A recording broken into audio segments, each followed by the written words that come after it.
박근혜 대통령이 북한에 대한 경각심을 늦추지 말고 하나 되는 모습을 보여야 한다고 강조했습니다. 지난달 출범한 대테러 센터를 중심으로 테러 예방에 만전을 기할 것도 주문했습니다. 해군과 해경이 국가 해양력 강화를 위해 더욱 협력하기로 했습니다. 처음 개최한 해군대 해경회의에서 양 기관은 공동 해양 전략 개념을 발전시키고 해양 주권 수호와 국민의 해양 활동 보호를 위한 합동 훈련을 강화하기로 했습니다. 해군과 공군이 2016년 전반기 지휘관 회의를 개최했습니다. 전반기 업무 분석과 함께 후반기에도 확고한 군사 대비 태세를 갖출 것을 다짐했습니다. 시청자 여러분 그리고 장병 여러분 안녕하십니까? 국방뉴스를 전해드립니다. 박근혜 대통령이 최근 북한 동향과 관련해 우리 사회의 내부 분열을 경계해야 한다고 말했습니다. 아울러 북한 비핵화와 진정한 변화를 이끌어내기 위한 관계부처의 노력도 당부했습니다. 김지한 기자입니다. 박근혜 대통령이 최근 북한의 동향과 관련해 경각심을 늦추지 말고 하나 되는 모습을 보여야 한다고 강조했습니다. 박 대통령은 4일 국무회의를 주재하고 북한이 우리 사회 내부의 갈등을 노리고 국제적으로는 대북 공조체제를 균열시키기 위해 여러 시도를 하고 있다며 이럴 때일수록 더욱 경각심을 늦추지 말고 분열되지 않아야 한다고 말했습니다. 박 대통령은 북한이 여전히 핵 보유국임을 자처하고 핵 경제 병진 노선을 견지하며 핵 개발과 미사일 발사를 계속하겠다는 의지를 굽히지 않고 있다고 지적하고 북한 주민의 삶의 질 개선이 아니라 핵과 미사일로 세계를 위협하면서 정권 안정을 꾀하려는 것은 결코 성공하지 못할 것이고 오히려 국제사회에 더욱 강력한 제재만을 가져와 결국 정권도 안정되지 못할 것이라는 점을 북한 정권은 깨달아야 할 것이라고 강조했습니다. 이와 함께 관련 부처는 북한 비핵화와 북한의 진정한 변화라는 확고한 목표를 이룰 수 있도록 국제사회와 공조를 강화하면서 국민의 단합과 대북 대응 태세를 확고히 할 수 있도록 노력해 주길 바란다고 당부했습니다. 박 대통령은 또한 지난 일주일 사이에 터키와 방글라데시에서 극단주의 무장단체의 소행으로 보이는 테러가 연이어 발생했다며 무고한 사람들을 대상으로 하는 테러에 전 세계가 경악하고 있고 세계 어느 지역도 테러로부터 안전하지 않다는 것이 다시 한번 확인됐다고 말했습니다. 이어 관계부처는 지난달 출범한 국무총리실 소속 대테러 센터를 중심으로 테러 취약 요소에 대한 점검을 강화하고 테러 위험 인물의 국내 잠입 차단을 위한 입국 심사와 테러에 이용될 수 있는 위험물질 관리를 철저하게 하는 등 테러 예방에 만전을 기해주길 바란다고 강조했습니다. 또한 외교부와 재외공관에서는 테러 위험이 있는 지역에 체류하는 우리 국민의 생명과 안전을 지키기 위해 여행 경보 제도 등 테러에 대비한 시스템을 재점검하고 재외국민과 우리 관광객 보호에도 노력해 주길 바란다고 말했습니다. 국방뉴스 김지한입니다. 대한민국 해군과 해경이 국가 해양력을 강화하기 위해 제1차 해군대 해경회의를 개최했습니다. 해군과 해경의 유기적인 해양수호 작전이 한층 더 강화될 전망입니다. 송민아 기자입니다. 중국 어선이 우리 수역까지 침범해 불법 조업을 일삼자 해군과 해경이 합동으로 단속에 나섭니다. 해군의 투입으로 단속이 강화되자 중국 어선은 최근 우리 수역을 쉽사리 침범하지 못하고 있습니다.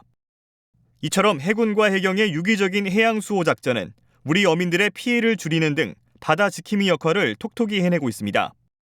이러한 협력 관계를 체계화하고 강화하기 위해 제1차 해군대 해경회의가 개최됐습니다.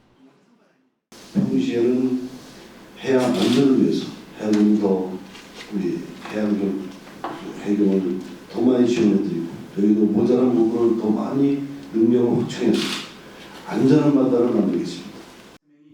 해군과 해경은 이날 회의에서 정책협약서 체결을 통해 공동 해양 전략 개념을 발전시키고 함정 건조 시 통합 방위 작전을 위한 지휘 통신 장비를 구비하는 등 상호 운용성을 향상시키기로 했습니다. 특히 해양 주권 수호와 국민의 해양 활동 보호를 위한 합동 훈련을 강화하고 재난 구조 장비 등 해군과 해경에 공통적으로 사용되는 물자의 표준화 작업을 시행해 국가 예산도 절감해 나가기로 합의했습니다. 해군과 해경의 협력 관계 구축으로 해양 주권 보호를 위한 시너지를 창출하고 국가 해양력을 더욱 강화할 수 있을 것으로 기대되고 있습니다. 국방뉴스 송민아입니다. 해군이 해병대 사령부에서 2016년 전반기 주요 지휘관 회의를 개최했습니다. 이날 회의는 전반기 성과를 분석하고 튼튼한 대비 태세를 확립하기 위해 열렸습니다. 김두현 중사의 보도입니다. 해군이 올해 전반기에 추진해온 업무에 대한 분석평가와 튼튼한 대비 태세를 갖추기 위한 2016년 전반기 해군 주요 지휘관 회의를 열었습니다. 해군 해병대의 동질성과 정체성 확립을 위해 처음으로 해병대 사령부에서 개최된 이날 회의는 정호섭 해군참모총장을 비롯한 해군 해병대 전 장성과 병과장이 참석하고 작전지휘관과 예하부대 지휘관 등이 화상으로 참가한 가운데 진행됐습니다. 해군은 전반기 분석회의에서 전방함대의 전투력 강화를 위해 비행대대를 전진 배치하고 인천급 호위함을 순차적으로 전략화시켜 작전 배치 중이며 지난 6월에는 대잠전과 대지 공격 능력이 탁월한 대구급 호위함을 진수했다고 밝혔습니다. 또한 올해 2월 제주민군 복합항 준공을 통해 해상 교통로 수호의 기반을 다지고 유사시 3천여 명 규모의 병력을 투입할 수 있는 해군 해병대 신속 기동부대를 창설해 적 도발 등 국가 위기 상황 시 기여할 수 있는 기반을 마련했다고 평가했습니다. 해군은 이어 전반기 성과를 바탕으로 올 후반기에도 튼튼한 대비 태세를 위해 UFG 연습과 해군 해병대 신속 기동부대 훈련을 강화하며 노후된 고속정을 천왕봉급 상륙함과 차기 군수지원함 등으로 대체해 완벽한 전력 건설을 갖추겠다고 밝혔습니다. 회의를 주관한 정호섭 해군참모총장은 이날 회의에서 튼튼한 대비 태세 확립과 국민 신뢰 회복을 위해선 각종 비리와 부정부패, 성폭력 등과의 연결고리를 완전하게 끊어 군을 강하고 건강한 조직으로 만들어야 한다고 강조했습니다. 국방뉴스 김두현입니다. 공군도 지난 1일 계룡대에서 2016년 전반기 공군 지휘관 회의를 개최했습니다. 정경두 공군참모총장은 이날 회의에서 엄중한 기강 확립을 통해 국가방위 임무 완수에 매진해 줄 것을 당부했습니다. 심예슬 하사입니다. 2016 전반기 공군 지휘관 회의는 당일 집중호우가 예상됨에 따라 유사시 현장 조치를 위해 화상회의로 변경해 실시됐습니다. 정경두 참모총장을 비롯한 공군본부 부서장과 단장, 전대급 이상 각급 부대 지휘관 등 100여 명이 참석한 이날 회의는 전군 주요 지휘관 회의 내용 전파에 이어 올해 전반기 업무 분석과 후반기 업무 계획 점검과 함께 참모총장 훈시 순으로 진행됐습니다. 공군은 이날 전반기 업무 분석을 통해 엄중한 안보 상황 속에서도 대비 태세 확립을 통해 영공방위 소임을 완수했으며 맥스 선더 훈련을 통해 한미공군 연합 작전 능력을 신장시켰다고 평가했습니다. 또한 KT-100 항공기를 전력화함으로써 공군 조종사 양성의 모든 과정을 국산 항공기로 일원화 하는 한국형 비행 교육 체계를 구축했으며 싱가포르 에어쇼에서 블랙이글스가 국산 항공기의 우수성을 세계에 알리는 성과가 있었다고 보고했습니다. 공군은 이를 바탕으로 후반기에는 레드플래그 알래스카 훈련 등 한미연합 훈련을 통해 실전적 대비 태세를 확립하고 병영문화 혁신으로 건강한 병영문화 조성에 매진할 계획이라고 밝혔습니다. 정경두 공군참모총장은 훈시에서 확고한 전방위 군사 대비 태세를 유지한 가운데 항공우주력 건설과 사이버 방어, 안정적 비행 관리는 물론 정예 공군인 양성에도 힘쓸 것을 강조했습니다. 국방뉴스 심예슬입니다. 육군이 장준규 참모총장 주관으로 재난구조부대 운영의 발전 방안에 대한 현장 토의를 실시했습니다. 토의와 함께 지진 발생 상황을 가정한 민관군 통합 재난구조 훈련도 펼치며 실전적인 재난 대응 태세를 점검했습니다. 김하영 기자가 보도합니다. 지진으로 인해 대규모 다중이용 시설이 붕괴되고 화재가 발생한 상황. 건물 안에는 애타게 구조를 기다리고 있는 사람들이 갇혀 있습니다. 이들을 더 큰 피해 없이 구조하기 위해 119 구조대와 특전사 재난구조부대가 출동합니다. 특전사 통로 개척반이 붕괴된 건물에서 활로를 열자 소방관과 특전사 대원으로 구성된 탐색반이 고립자 식별과 구조를 위해 건물 안으로 진입합니다. 이어 사다리와 에어매트, 로프, 헬기 등 다양한 장비를 이용해 인명을 구하고 응급처치를 하며 임무를 완수해냅니다. 육군 7공수특전여단이 익산시청과 익산소방서, 익산경찰서와 함께 펼친 민관군 통합 재난구조 훈련 모습입니다. 이번 훈련은 최근 전 세계적으로 재난이 대형화되고 다양화됨에 따라 군 재난구조부대의 대응 역량을 강화하고 유기적인 민관군 협조 체제를 구축하기 위해 열렸습니다. 참석자들은 훈련을 참관하며 재난구조부대의 임무 수행 능력을 현장에서 확인하고 대규모 재난 발생 시 이들의 중요성에 대해 깊이 공감했습니다. 훈련에 이어 진행된 토의에서는 재난구조부대 전문화를 위한 전담부대 지정 방안과 교육훈련 여건 보장 방안 등에 대한 논의가 이뤄졌습니다. 특전용사들은 대한민국의 전략 지도부대로서 여러분의 어느 순간에 이와 같은 임무가 주어질지 여러분은 아무도 모르고 지금 당장 이 임무가 여러분에게 부여될 수도 있습니다. 그래서 각 부대에서 오는 여러분들은 자기 부대에 다시 한번 돌아가서 이와 같은 제반 모든 있을 수 있는 상황에 따른 재난 구조부대로서의 역할을 할 수 있는 준비를 좀 잘 해주기 바랍니다. 육군은 이번 토의 결과를 기초로 재난구조부대의 임무 수행 능력 향상을 위한 계획을 수립하고 실행해 나갈 예정입니다. 국방뉴스 김하영입니다. 육군 35사단이 정읍 내장산 순창세제 일대에서 6.25 전사자 유해 발굴 사업을 추진합니다. 부대는 4일부터 15일까지 유해 발굴 사업을 추진하기에 앞서 지난달 30일엔 정읍 내장산 워터파크에서 개토식을 가졌습니다. 개토식은 6.25 전사자의 넋을 기리고 발굴에 참가하는 모든 인원의 안전을 기원하는 의식으로 김경수 35사단장과 김생기 정읍시장, 정읍 학산 여중생 등 200여 명이 참석해 진행됐습니다. 이번 유해 발굴 지역은 1950년 9월 15일 인천 상륙작전으로 고립된 북한군 잔당을 소탕하기 위해 1950년 9월부터 1952년 2월까지 여러 부대가 치열한 전투를 벌였던 곳입니다.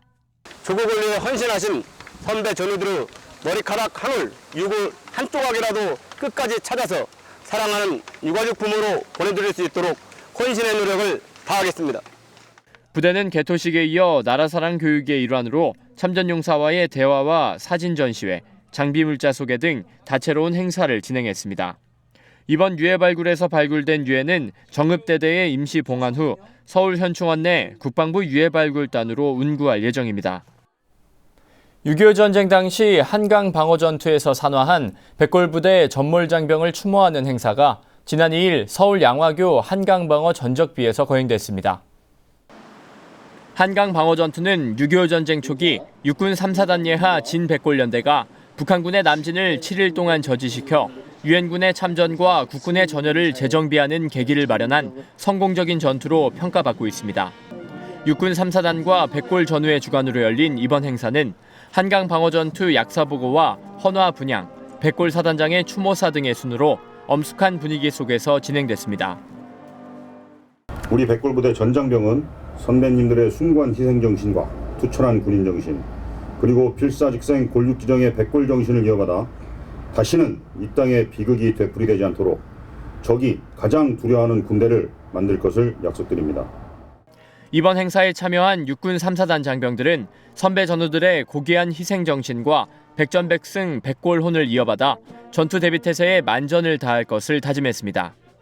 한편 서울 양화교 인공폭포공원에 자리 잡은 한강방어 전적비는 지난 2003년에 세워졌으며 매년 이곳에서 전몰장병의 넋을 기리는 추모 행사가 거행되고 있습니다. 병무청이 제6회 나라사랑 어린이 그림 글짓기 공모전 시상식을 개최했습니다. 지난 1일 정부대전 청사에서 열린 시상식에는 대상, 금상, 해외 우수작 등 총 37작품의 입상작에 대한 시상이 이루어졌습니다. 어린이들에게 나라 사랑하는 마음과 병역의 소중함을 인식할 수 있는 기회를 제공하기 위해 지난 4월부터 실시한 이번 공모전에는 총 12,234건의 작품이 접수됐고 특히 해외 거주하는 한인 학생 작품이 388건 접수됐습니다. 그림 부분에선 최효정 어린이의 멋진 여군이, 글짓기 부분에선 위서연 어린이의 국토 수호방위가 대상의 영예를 안았습니다. 특히 이번 시상식은 어린이의 눈높이에 맞게 캘리그라피 체험 행사와 마술쇼 등 다양한 볼거리를 제공해 참석자들의 큰 호응을 얻었습니다. 병무청은 앞으로 우수작에 대해 정부대전 청사를 시작으로 기획 전시회를 개최할 예정입니다. 국내 유일의 국방 전문 종합 미디어 기관인 국방홍보원이 4일 창설 66주년을 맞았습니다. 국방홍보원은 이날 권위섭 원장을 비롯해 전 직원이 참석한 가운데 기념식을 갖고 미래를 준비하기 위한 새로운 마음가짐을 다졌습니다. 한민구 국방부 장관은 축하 메시지에서 국방의 참모습을 바르게 널리 알리기 위해 힘쓰고 있는 직원들의 노고를 치하하고 앞으로도 국방홍보원의 무궁한 발전과 건승을 기원했습니다. 지난 1950년 7월 4일 국방부 촬영대를 모체로 탄생한 국방홍보원은 TV와 신문, 라디오, 뉴미디어를 아우르며 국방 홍보를 위한 고품질의 컨텐츠 생산과 인프라 구축을 위해 노력하고 있습니다. 방산인 시간입니다. 고출력 광섬유 레이저 산업. 쓰임새가 다양해지면서 민수는 물론 군수 분야에서 주목받고 있는데요. 특히 여러 개의 광섬유 레이저를 한데 모아 출력시키도록 도와주는 장비인 펌프 컴바이너를 개발한 중소업체가 있어 찾아갔습니다. 주식회사 이상테크를 윤현수 기자가 취재했습니다.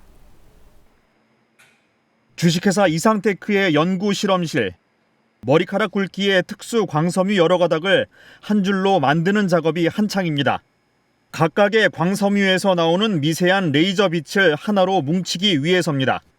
1800도의 불꽃으로 광섬유 가닥을 녹여붙여 원래 한 가닥인 것처럼 만듭니다.